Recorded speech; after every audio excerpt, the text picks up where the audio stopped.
Okay, so this is our program for the week of July 15th, 2025. I will let me bring up Samar really quickly. Samar, I know we have a lot to cover today, and as usual, we're asking you to do a lot in a little bit of time. So I'll be brief, but one thing that you and I sort of touched base on really quickly was this Hague group that met this week. A global bloc of states that is committed to, quote, coordinated legal and diplomatic measures in defense of international law and solidarity with the people of Palestine. They met in Bogota, um, in Colombia, to declare concrete measures against Israel's violations of international law. And the Hague Group, as they are calling themselves, is a bloc of 8 states at the current moment. And they launched on January 31st of this year, eponymous with the Dutch city where the state, where the criminal court is located. And the goal was to hold Israel accountable under international law. The group includes Colombia, South Africa, Bolivia, Cuba, Honduras, Malaysia, Namibia, and Senegal. And there were 30 countries in total that were supposed to be in attendance this week for this conversation and this set of discussions and meetings. And they concluded by approving 6 discrete steps to take in advance of the collective goal of taking more concerted action to stop Israel's genocide. That included preventing the provision of and transfer of arms and dual use items to Israel, preventing transit, docking, and servicing of vessels at any port where there's a clear risk of the vessel being used to carry arms, munitions, military fuel, and related military equipment to Israel. Shout out, block the boat. Prevent the carriage of arms, munitions, military fuel, and dual-use items to Israel's bearing their flags. Ensure full accountability, including deflagging for non-compliance with this prohibition. And then reviewing all public contracts to prevent public institutions and funds from supporting Israel's illegal occupation in Palestinian territory, complying with legal obligations to ensure accountability for the most serious crimes that have already taken place and are continuing to take place under international law. And then, of course, supporting universal jurisdictional mandates and national legal frameworks and in their judiciaries to ensure justice for victims of international crimes committed in the occupied Palestinian territories.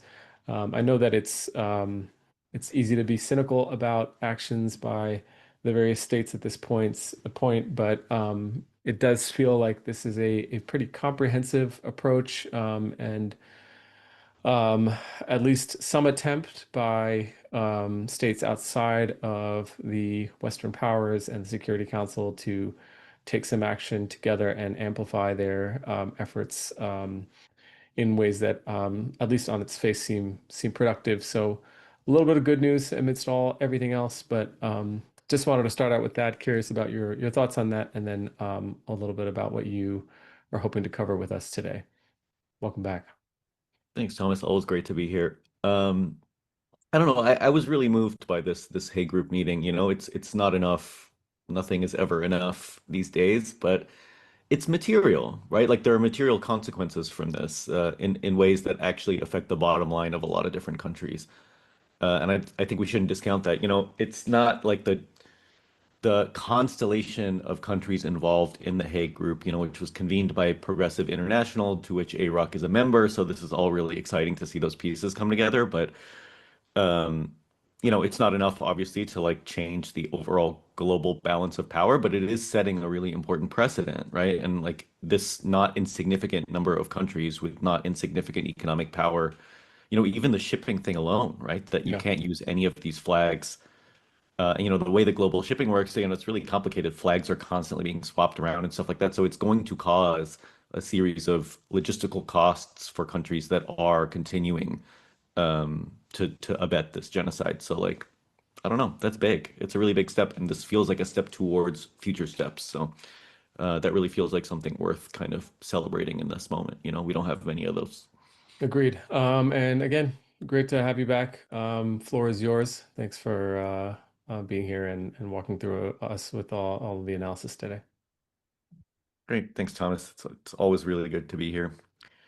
And thank you for putting up those the six points from the Hay group because I was thinking about adding them to a slide and I didn't. So that worked out really nicely. Solid complementarity there.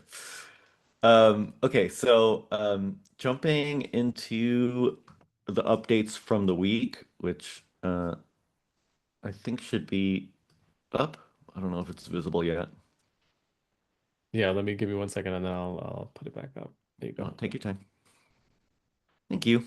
Yeah, so we have a lot given that this is our first PSA back in a few weeks, so many different things to cover, but we'll get through what we can. Um, Obviously, as always, the focus starts on Gaza and the continuing atrocities and horrors that are being committed there.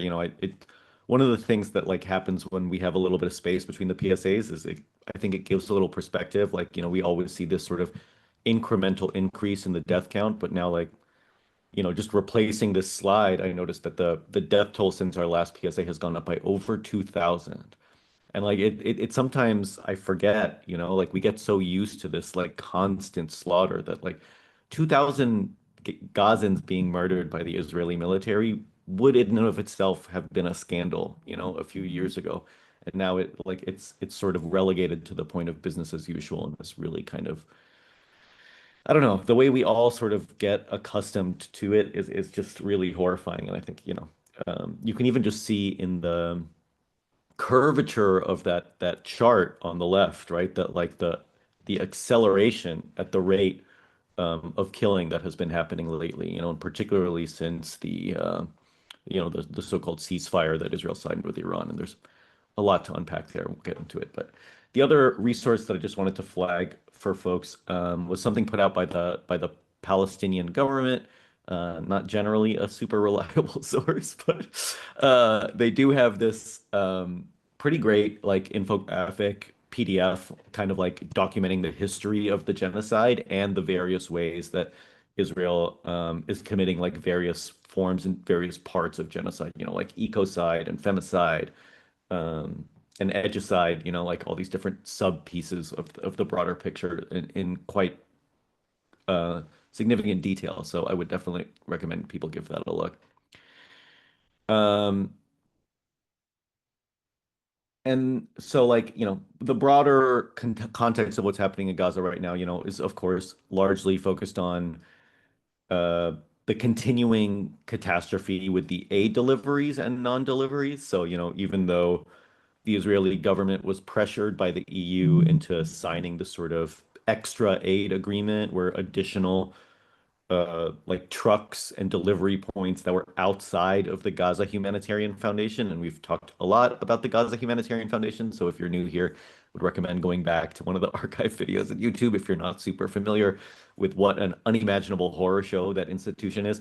But given the extent to which it has been broadly lambasted by the international community, like the EU sort of pushed for this side deal that surprise, surprise is not in fact being honored. So once again, Israel sort of just like reneges on the thing, but manages to get the political anger around the forced starvation campaign to sort of tamp down a little bit by making promises and then not following through with them.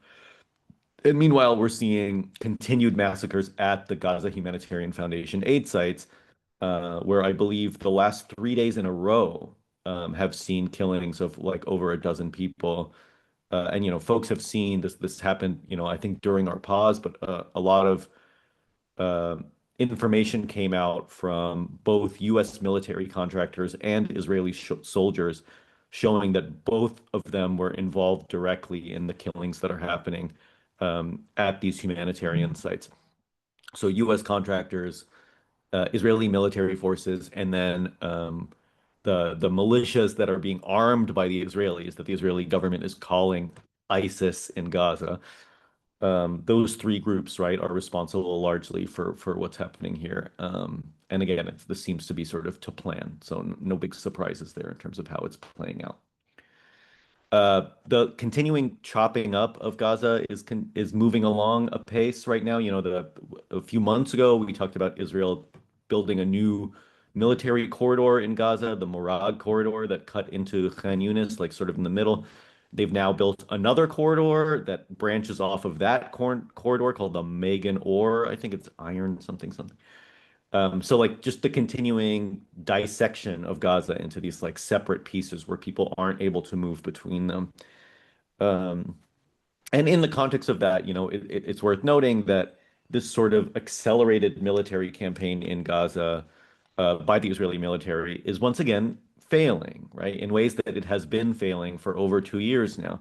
I mean, one of the central through lines of the PSAs over all of these months is that the Israeli military proves itself to be an extremely efficient killing machine, but a very poor military force, right? Like they're just not capable of holding the ground and defending their own troops. And, this last month has been one of the deadliest, if not the deadliest, for Israeli troops in Gaza. And, I think that speaks volumes to the failure of the purported aims of this whole thing, like dismantling Hamas and whatever. As we've seen, the numbers of armed like resistance groups in Gaza has not actually gone down according to Israeli and US estimates. So like it's not a super big surprise that Israel continues to be like, oh, we're dismantling this particular brigade and oh, we've managed to like, arrest or kill these militants and then, you know, uh, all of that doesn't really result in a reduction of the military capability of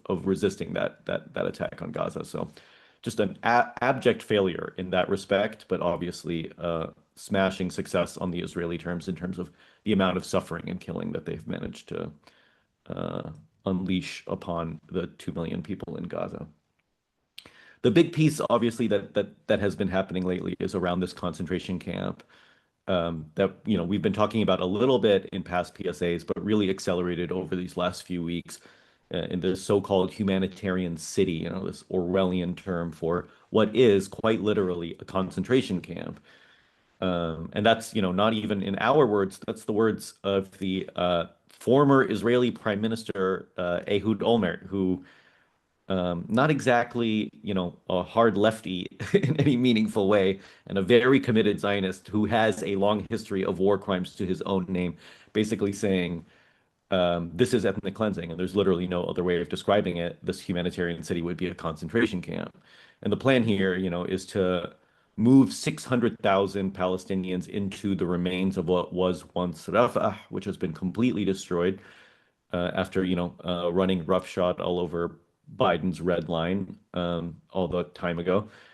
And then after those 600,000 Palestinians are relocated to that area, then the plan is to send the remaining population, the size of which is largely unknown at this point, but would be something in the order of another 1.2 million people. So cramming around 1.8 or 1.7 million people, the total remaining living population in Gaza into this tiny area. Consider, again, that Gaza, before all of this, one of the most densely populated places on planet Earth, and now shoving that population into an area that's like less than a quarter of that overall size. Um, Obviously untenable and unsustainable, and that's partly the point because that's also meant to be the sort of launching off point for what, again, in this Orwellian speak, the Israeli government is calling voluntary migration, basically forcing Palestinians out of their homeland to other countries, and concentrating them in that one area allows them to do that more efficiently. Even on top of the like, unfeasibility of this and the critics of the current Israeli government referring to this as ethnic cleansing and things, there's also like additional legal hurdles both inside Israel and internationally that I think they're facing for this campaign that even the Israeli courts are now saying, yeah, if we do this, like there's no way of describing it as anything other than ethnic cleansing and mass displacement. So it's causing, I think, that's not to say, as we've seen obviously over these last 2 years, that's not to say that they're not going to be capable of doing it because what does the Israeli government and military care about committing war crimes and being known for committing ethnic cleansing and mass displacement? But it does complicate the underlying logistics of this in meaningful ways. The other thing I wanted to note about this Guardian article or about the interview with Ehud Olmert in particular, I would definitely give it a read if you haven't seen it or read it yet. one of the things he gets into that I find to be particularly interesting is this like kind of long aside on um, criticism of Israel and anti-Semitism, and how like a country that is committing objectively ethnic cleansing is going to be subject to a high degree of criticism, and that that can't be understood or shouldn't be understood as anti-Semitism. So once again, we have Israeli leaders having a more nuanced understanding of what anti-Semitism is than even like, progressive US politicians like Scott Wiener and the like. Very, very telling. And we'll loop back around to how that's playing out in California later. But the last piece, like specific on Gaza, that I wanted to touch on was, of course, these ongoing ceasefire negotiations. And literally every day, I think, I've been seeing an article about how the ceasefire agreement is right around the corner and any minute now, and they're ironing out some last details, and they made some huge progress, and they're feeling really optimistic. And as you know, for folks who have been coming to these for a while, we've been talking about for a long time. Uh, don't hold your breath on that, right? Like we've been hearing ceasefire around the corner for a year and a half now, and it's sort of sometimes there's a little bit of a fever pitch and then it cools back down. And that's not to say that something couldn't be signed, like the fact that there's a continued commitment towards making that happen and the negotiations are moving forward does mean something. But it's not super clear to me how they're going to how they're going to like solve the remaining sticking points that seem to be dividing the two sides in a way that feels unbridgeable. This agreement in its kind of like broad framework is for a 60-day cessation of hostilities, during which 10 of the remaining Israeli political prisoners are released, along with 18 deceased ones, in exchange for Palestinian political prisoners being held in Israeli jails and the opening up of humanitarian aid. It's the same, literally the exact same underlying dynamics that we've seen from these ceasefire negotiations, since last year. The sticking points, though, are on the extent of the Israeli military pullback. Israel basically wants to keep its military throughout Gaza during the cessation of hostilities, which obviously doesn't make any sense. Hamas wants them to return to the withdrawal that they did for the last cessation of hostilities from January. That one has been a really strong sticking point through the negotiations, but seems to be moving. So just yesterday, I think the Israelis said that they were willing to withdraw, not to those same previous lines, but to something pretty close to them. So that one, there's movement. It's possible that that'll get somewhere. The other two are around one, the provision of aid in Gaza, where Israel is insisting that the Gaza Humanitarian Foundation continues to be the primary aid delivery mechanism in Gaza. And Hamas is insisting that no, the UN and other international humanitarian organizations should reclaim the role of distributing aid. That one, as far as I've heard, doesn't seem to be resolving itself.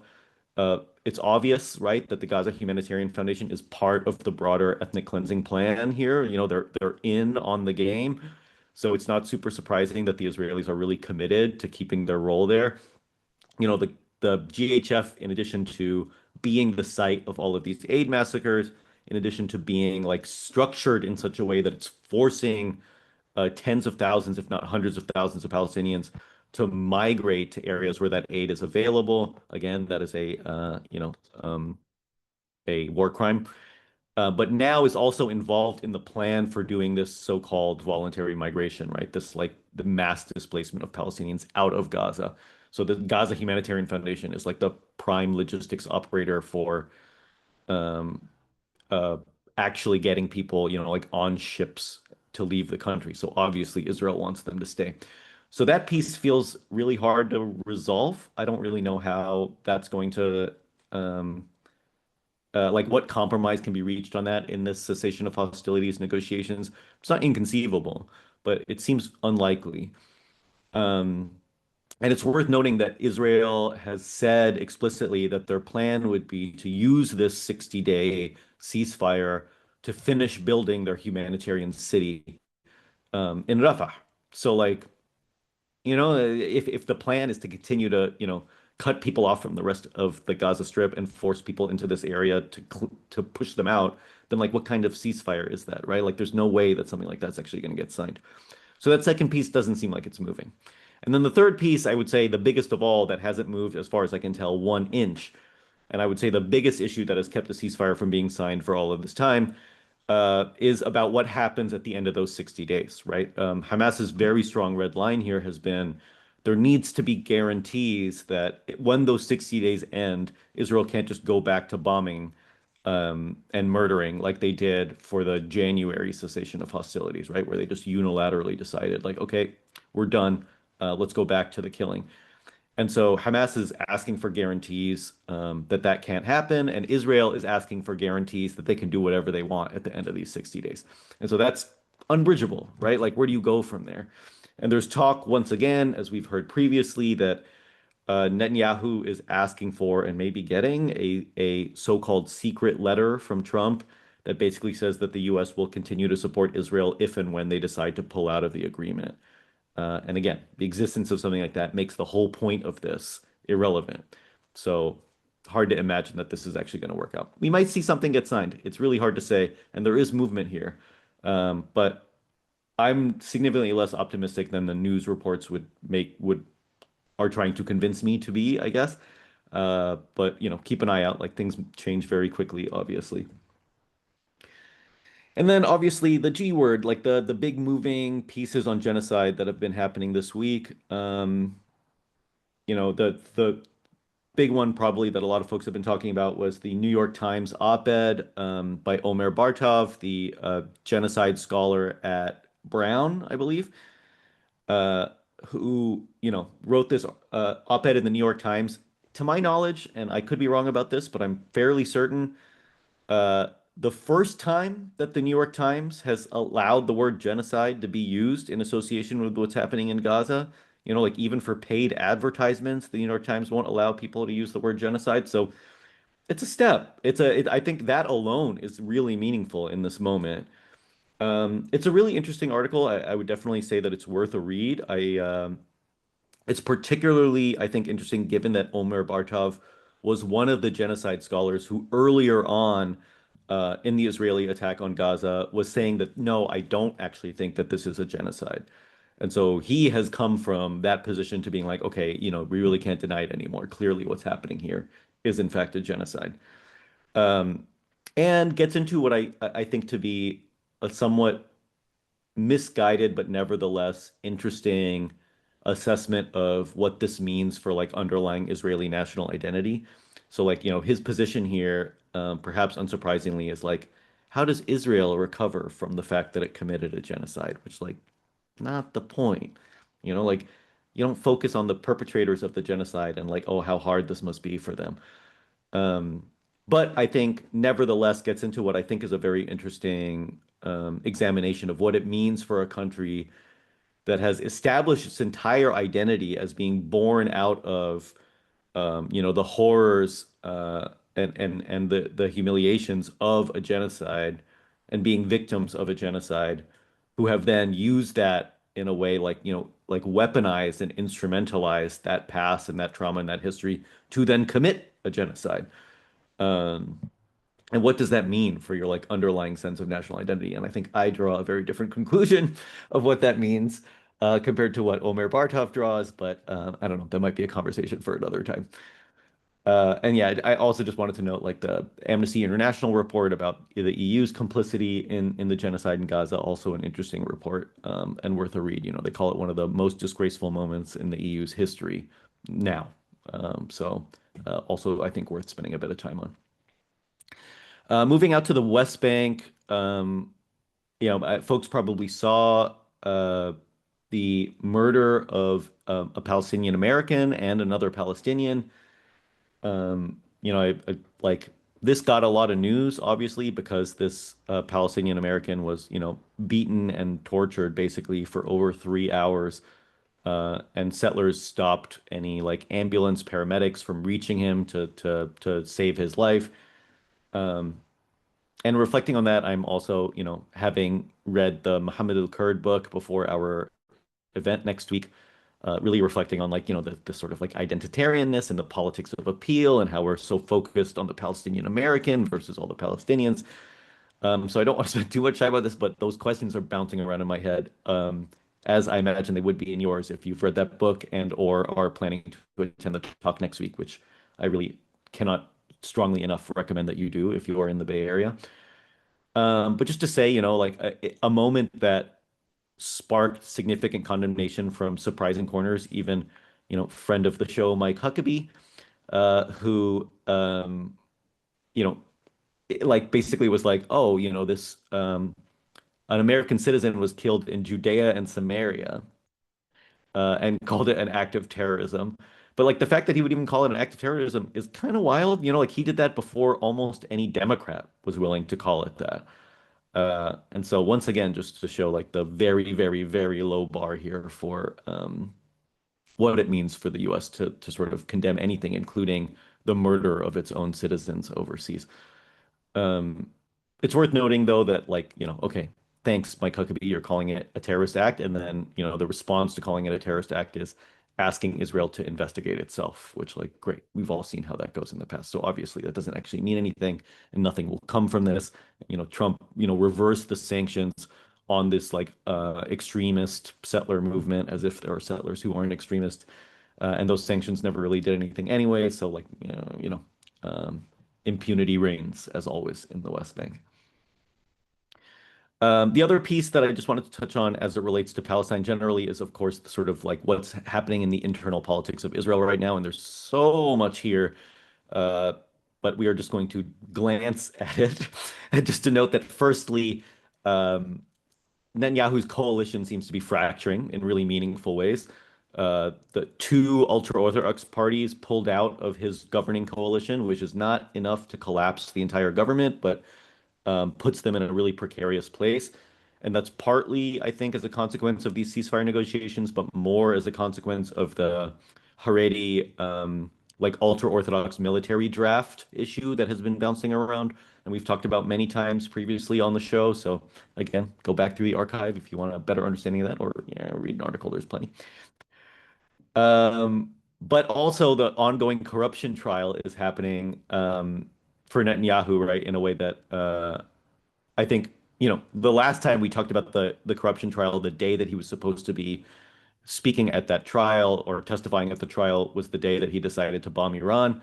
And then this time, the day that the corruption trial was supposed to start, he bombed Syria and the Ministry of Defense and the presidential palace in Syria, which we'll get to. But, hard to think of that as a coincidence. But he's in a weird position, and I think that has really meaningful implications for how the like Israeli government will approach the ceasefire negotiations, but also sort of broadly as it relates to its engagement with the U.S. and the EU, et cetera, because it's looking like if Netanyahu's coalition collapses, that he would lose an upcoming election based on new Israeli polls. So like he no longer has the strong hand that he thought he would have. And we discussed this after the Israeli bombing of Iran, where suddenly he was flying high, and it was like, oh, building on his like domestic legitimacy, Netanyahu's going to be more adventurous or whatever. And I was like, I don't think that's going to be very long lasting. And sure enough, it's already vanished. So that's a good sign, if nothing else. Um, in Yemen, just wanted to very briefly say that not only are the missile attacks on Israel continuing, but as expected, given the very vague language of the ceasefire signed between the Houthis and the United States, that the attacks on ships that the Houthis perceive to be going to Israel have reignited some really large-scale attacks in the past couple of weeks, including the sinking of a large shipping vessel and the disabling another one. So yeah, just to say that like that front continues to be very hot. In Lebanon, acceleration of Israeli airstrikes once again is resulting in high civilian casualties under very flimsy pretenses of attacking Hezbollah in ways that obviously are a violation of the ceasefire, but I feel like a broken record at this point in talking about that. So, um, just to note that continues to be a weekly occurrence and in many cases seems to be escalating in really meaningful ways. There's a fascinating thing happening with Tom Barak, the U.S. envoy to Lebanon, in terms of his positioning on how the U.S. should handle this so-called, attempt to sideline Hezbollah. We've been talking about for weeks now, this plan for disarming Hezbollah and removing them from government and, like sidelining them. And Tom Barak, again, obviously no friend to people anywhere, but nevertheless taking an approach that is something along the lines of like, that's not going to work. Like, if you want a new engagement with Lebanon, you have to understand that Hezbollah is a critical part of the political body politic there, and they need to be like brought into those conversations, not shut out. As you can imagine, Zionist groups and others are freaking out about that very minimal statement of basic, realpolitik. But the bigger news outside of Lebanon is, of course, what's been happening in Syria, where, as folks saw this week, really significant bombings by the Israeli military, both of Syrian security forces that were moving down to Sueda, the Druze capital, like one of the high concentration Druze areas in southern Syria, and along with that, bombing the presidential palace and the Ministry of Defense, all ostensibly because Israel is really, really, really concerned about Arab minorities in Syria. They just care that much, really big hearts. And unsurprisingly, we've been seeing this develop for several months now. Israel using this pretext of protecting the Druze to gobble up a bunch of Syrian land and basically force any Syrian security forces out of the south. And the way that Syria has been handling this has been a real catastrophe. So it's not surprising that Israel has really seized on that opportunity. But I feel like the most important thing to note here as it's developing, and there's a lot of different pieces, and I think a lot of people are going to have a lot of different opinions, but um, the new Syrian government under Ahmed al-Shara seems to be taking an approach that is not dissimilar to his regional backers, right? Like Jordan and Egypt and these other countries that have been sort of pushing the Syrian opposition for a while now, which is a sort of broader policy of appeasement. The idea being, okay, let's give Israel what they want, like let's be friendly as we can possibly be, and then maybe they're going to leave us alone, and then we can like pursue our own national interests, sort of not in an antagonistic relationship with the most powerful country in the region. And that has been, I think, the underlying political rationale of the so-called moderate Arab states that have signed peace treaties with Israel and whatever. And like, yeah, how's that going for them though? Like what we're now seeing in Syria is the predictable consequence of that exact course of action, and the same thing that had been happening to Jordan and Egypt for, well over a decade now, which is that like there are no lines, right? There is no limit to the appeasement of Israel, and when they do that, they just invite further and further encroachment and further destabilization in a way that like, surely the people in the Syrian government are going to at some point realize that this path of like just do whatever they want is not going to keep them safe or keep them in power or keep the country cohesive or result in an Israeli withdrawal. So that is going to change at some point. It just materially has to, but the way and manner and time in which it does, I think, can vary very widely. But there's a lot there to unpack, I think. In Iran, not too much to say in this moment other than to note that, we had previously talked about how preliminary assessments of the damage to Iran's nuclear program wouldn't tell us much, and we need to wait a little while. We're starting to get a bit more of a clear picture about what happened with the U.S. strikes on Iran. And the main takeaway here seems to be that Fordo, the deep underground one that was hit the most by those so-called bunker buster bombs that Trump sent to Iran on that one day. They did significantly damage that facility, presumably. Again, everything the intelligence community says you have to take with a grain of salt. But the other sites remain largely operational. And this was partly a direct result of the fact that Trump himself did not want a broader military engagement in Iran, right? He was trying to sort of square this circle in a way that we talked about previously to sort of, satisfy the hawks while also kowtowing to the base that really didn't want war with Iran, right? So we tried to find this middle ground, and part of that middle ground was like, okay, let's hit this one facility, but let's leave the rest more or less untouched. Um, and then this Wall Street Journal article, I just wanted to also note because I found it really interesting about, we saw this, right? Like during the Iran-Israel war, um, how over time Iranian missiles started to get more and more accurate, right? And then we were seeing more and more hits on Israeli military targets in particular. And this sort of goes into how that happened. And, there's big implications about that, about Israel's ability to resume a conflict with Iran and Iran's ability to withstand it, given that, like, Israel's like missile defense capabilities are basically eliminated, not eliminated, but like significantly degraded at this point. So that's an important stabilizing factor right now in a region that it doesn't have a lot of stabilizing factors as Israel continues to sort of bomb and invade all of its neighbors. At the ICC, Karim Khan revealed that earlier he was threatened by by Israeli lawyers to drop the case or else, basically saying all options would be on the table in a way that, like, sounded almost mafia-like in its violent undertones. Um, but nevertheless, it's actually great that that leaked, right? That's a really good sign because that shows like that, that fear isn't enough to sort of, obviously Karim Khan didn't do the thing that he was threatened into doing, which was to shelve the case or to make it private. And so those ICC arrest warrants continue to be valid and out there, right? Like technically, Netanyahu and the, Gallant are war criminals that are with warrants out for their arrest, but nevertheless, not only is Netanyahu allowed to sort of parade around DC and chum chum with a bunch of Democratic and Republican lawmakers, but also every country that allowed Netanyahu's plane to pass over it on its way to the United States is also complicit in that.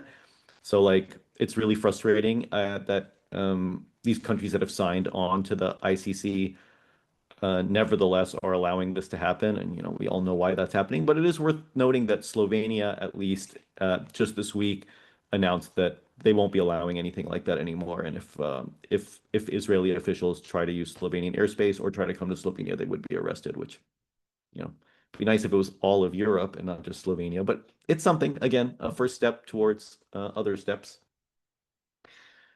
In the context of all of that, of course, we have the U.S. complicity with all of this, where, the IMEU policy project did a really great investigation into just how extensive U.S. weapons shipments to Israel have been lately.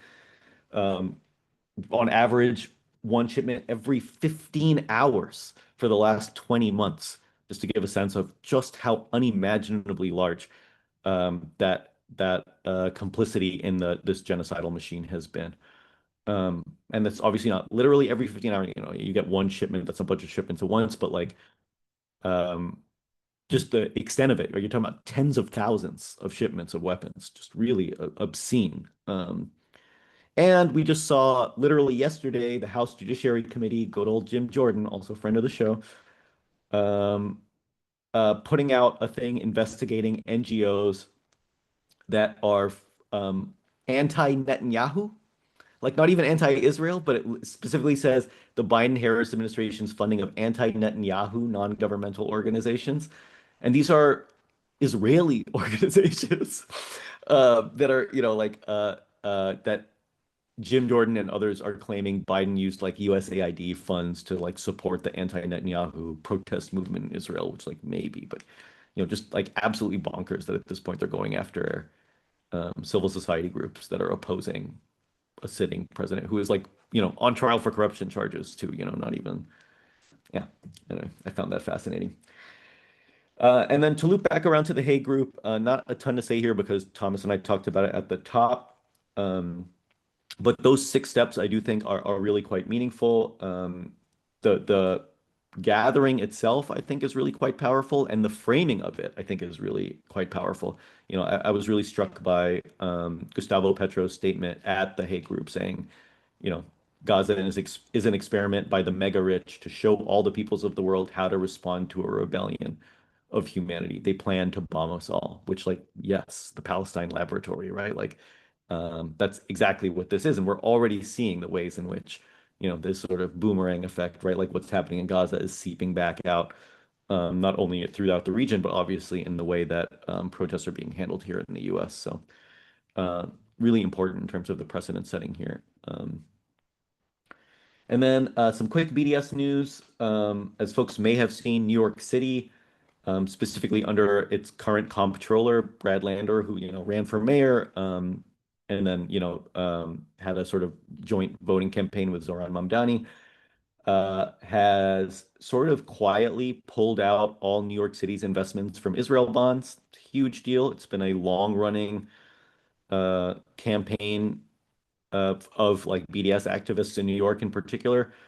Um, it's interesting because Brad Lander is claiming that it is not about BDS, but it's about bringing New York City's investments into compliance with like whatever. There's no other country, like foreign countries' bonds that New York City is invested in.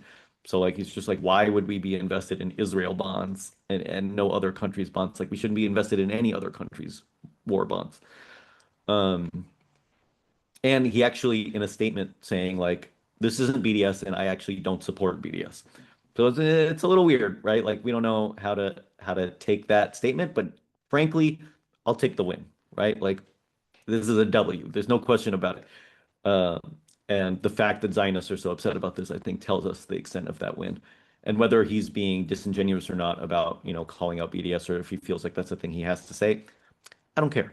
I care that the divestment of Israel bonds happened. So it's a big win. And there's a really good article in Jacobin this week, getting into like the promise of divestment and how important it is as a vehicle for social change and its power in this moment to really shift things. So would definitely recommend that if folks haven't seen it. Meanwhile, we're seeing from high-level Democratic officials noting that getting APAC money is a political liability. That's huge. And of course, as folks maybe saw last week and the week before, the National Educators Association, Education Association, the teachers union, the NEA, has decided to stop using ADL materials and to stop partnering with the ADL in all of its work. A massive, massive win against what is a really horrific right-wing organization that, like has a long storied history of working with the police, law enforcement, spy agencies, the apartheid South African government in all kinds of horrible ways. So like a huge win. And the fact that not only did the NEA actually feel able to do this, but also um, that an organization like J Street, right, like a centrist, middle of the road, not in any way like really progressive or left of center, um, supports that decision and basically accuses the ADL of demeaning the meaning of anti-Semitism. It's really hard to overstate what a shift this is. And how important it is to capitalize on that shift and make sure that that shift actually holds and doesn't buckle to pressure, right? And just to be clear, NEA members voted to like break off with the ADL, but the board hasn't voted yet. And I think they're voting actually today or sometime this weekend. So um, there is a link somewhere. I did not include it in the slides, but I'll find it and drop it into the chat before we're done, to send a message to the NEA board to ensure that they do in fact adopt this policy. It's really hard to overstate how important that is. Similarly, we're seeing some of the worst, like some of the absolute worst MAGA, racist, horrible people speaking surprisingly cogently on military aid to Israel in a kind of brain-breaking way where like I can't even imagine Gavin Newsom saying any of this, right? But like somehow Marjorie Taylor Greene is out there being like why are we funding Israel's Iron Dome? They clearly have a lot of money and they're already getting like hundreds of billions of dollars in US aid. What is the point of us continuing to give them even more?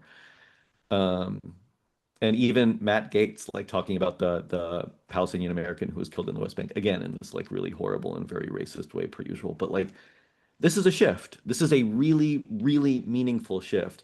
And like this discursive shift within the MAGA base, I think really speaks to the extent to which supporting Israel is becoming widely and wildly unpopular in this moment. And like that means something. And it's going to mean something, I think, in terms of how Trump manages this going forward. But here in SF, we still got a very strong Zionist push, right? That is continuing to do the same sort of tactics of particularly around education and as it relates to San Francisco, this direct attack on ethnic studies. And this new article in Mission Local from yesterday, I think really does a good job of summarizing that. Um, Getting into this push by a very small group of people um, who are trying to kill ethnic studies in San Francisco public schools, despite the fact, right, that like independent studies have shown that ethnic studies students have a much higher graduation rate and they have a much higher success rate, that students really appreciate the curriculum. Nevertheless, right, it says even in this article, parents opposed to ethnic studies say that they make white students feel bad, is like the main argument that they have about why there shouldn't be ethnic studies. Like they're not even commenting on what's in the curriculum, right? There's no like, oh, this is bad or this is problematic or whatever. It's literally, we're worried about ethnic studies generally making white people feel bad. And it's amazing because this article then like interviews white students in the classes and they're like, no, it doesn't make me feel bad. It's not about individual guilt. That's not the point. It's a thing that makes you think, which like, good job, random teenage kids in San Francisco for being significantly more intelligent than this concerted, $1 million campaign to kill ethnic studies. So that's where we're going to cut off this week, although there's so much more. Just to sum up, this concentration camp plan is moving ahead very quickly in Gaza with shockingly little international pushback. Like this really feels like the thing that we need to have all hands on deck trying to stop in this moment. It's hard to imagining anything worse for Gaza than this plan of the so-called humanitarian city. And it doesn't really seem like these ceasefire talks are going to derail those plans or change the kind of broader trajectory. But given the shifts in internal Israeli politics, I don't know, we may be seeing some shifts that may lead to an opening for the kind of cessation of hostilities that's been on the table for a while now. We have to wait and see. Uh, More broadly in the region, we're seeing the purposeful destabilization of Lebanon and Syria, right? Israel continuing to aim for regime collapse around the broader region, basically turning everything into a Syria, right? Like a state with no real state function that it can sort of play with at its will, cement its role as regional hegemon. Um, but here in the United States, things are shifting really, really, really fast. I don't know if other folks are feeling that or if I'm being overly optimistic, but it's feeling like a really meaningful shift in public discourse and public opinion. So we really need to take this opportunity to put in a concerted effort to dislodge that old guard. Like this is the time for a new political reality, given the way that feelings on the ground have shifted. And so events that are upcoming, obviously, please, I cannot recommend enough, not only to come to the Muhammad al-Kurd event, which is next Thursday, starts at 7 p.m., but you should be there by 6. There are discounted tickets for folks who, are facing financial hardship, and no one will be turned away for lack of funds. So if you cannot afford a ticket, please just email AROC Action, and they'll be happy to provide you one. I would also really recommend giving the book a read beforehand if you get a chance, because it's uh, absolutely captivating and really beautifully written. And I like don't even agree with all of it, and I think there will be some really interesting conversations to be had with Muhammad about it.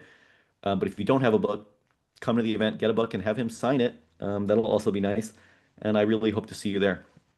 But of course, there are many other things happening this week, including the Ride for Palestine happening this Sunday, sponsored by Mecca.